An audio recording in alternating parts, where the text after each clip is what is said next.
Hello and welcome to our channel. For today's video, I'm going to teach you how to twerk in CS2. Before we get started, please don't forget to like and subscribe and click the notification bell for you to be updated to our latest tutorial videos. Without further ado, let's now begin.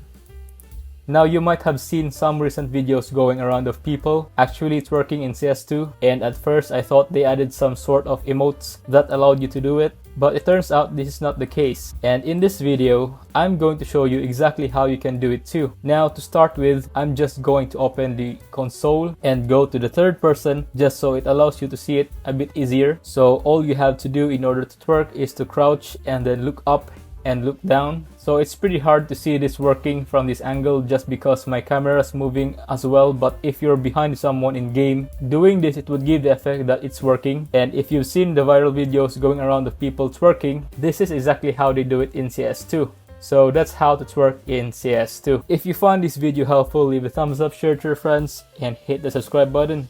Thanks for watching, and I'll see you soon in the next video.